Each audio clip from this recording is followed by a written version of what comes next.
இந்த பொங்கலுக்கு ரிலீஸ் ஆயிருக்க பராசக்தி, வாவாத்தியா, ட்ரிபிள் டி 3 படமுமே அரசியல் சம்பந்தப்பட்ட படங்கள் தான். இதுக்கு முன்னாடி பொங்கலுக்கு இந்த மாதிரி படங்கள் ரிலீஸ் ஆயிருக்கான்னு கொழும்பு நகர்ல இருந்து அதியன் கேட்டிருக்காங்க. நீங்கள் குறிப்பிட்டிருக்கின்ற 3 படங்களில் பராசக்தி திரைப்படத்தில் வேணா அரசியல் தாக்கம் கொஞ்சம் கூடுதலாக இருந்ததாக சொல்லலாம். மற்ற 2 படங்களில் அந்த அளவுக்கு அரசியல் தாக்கம் இருந்ததாக சொல்ல முடியாது. எப்படி இருந்த போதிலும் இப்படி அரசியல் சார்ந்த 3 படங்கள் எந்த பொங்கல் தினத்தன்றும் இதுவரை வெளியாகவில்லை என்பதுதான் உண்மை. நடிகர் விஜய் குழந்தை நட்சத்திரமா எத்தனை படங்கள் நடிச்சிருக்காருன்னு தோரணமலையிலேருந்து செண்பகராமன் கேட்டிருக்காங்க.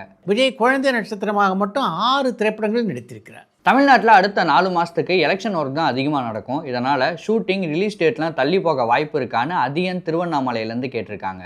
அடுத்த 4 மாதங்களுக்கு தேர்தல் களம் சூடு பிடிக்க போகிறதுனால பாடல் வெளியீட்டு விழாக்கள் எல்லாம் பெரிய பிரச்சனை இருக்காது. ஆனால் படங்களுடைய வெளியீட்டிலே நிச்சயமாக பிரச்சனைகள் இருக்கும். டி இமான் சினிமாவை விட்டு விலகிட்டாரா, இப்போ என்ன பண்ணிட்டு இருக்காங்கன்னு ஜான் கிருஷ்ணகிரியிலேருந்து கேட்டிருக்காங்க. மிகப்பெரிய நட்சத்திரங்கள் நடிக்கின்ற எந்த படத்துக்கும் இப்போ இமான் இசையமைப்பதாக தெரியல. அதன் காரணமாக தான் இப்படி ஒரு கேள்வி உங்ககிட்டேருந்து பிறந்திருக்கு அப்படின்னு நினைக்கிறேன். அதை தாண்டி பார்த்தீங்கன்னா இப்போ ஒரு சில படங்களுக்கு இசையமைத்து கொண்டு தான் இருக்கிறார் இமான். நடிகர் அஜித் அவர்கள் ஒரு கார்ப்பரேட் பொருளை விளம்பரம் செய்கிறது சரியானு மத்திஷான் ஸ்ரீலங்காலேருந்து கேட்டிருக்காங்க. ஒரு கார்ப்பரேட் ப்ராடக்டை விளம்பரம் பண்ணுறது பண்ணாததெல்லாம் அஜித்துடைய தனிப்பட்ட விருப்பம். அதை நாம் எப்படி விமர்சிக்க முடியும்? அடங்கமறு படத்துடைய டைரக்டர் இப்போ என்ன பண்ணுறாரு, அடுத்து வேற என்ன படங்கள் இயக்க போறாருன்னு அமிர்தேஸ்வரன் கோயத்திலேருந்து கேட்டிருக்காங்க. அடங்கமறு படத்தினுடைய இயக்குனரான கார்த்திக் தங்கவேல் அடங்கமறு படத்துக்கு பின்னால் விஷால் கதனா நடிக்கின்ற ஒரு திரைப்படத்தை தான் இயக்குவதாக இருந்தது. அதற்கான முயற்சியில் தான் ஈடுபட்டிருந்தார். ஒரு சில காரணங்களால் அது அப்படியே நின்று போயிட்டு இப்போ அவர் எந்த ஒரு படத்தையும் இயக்குவதாக தெரியல.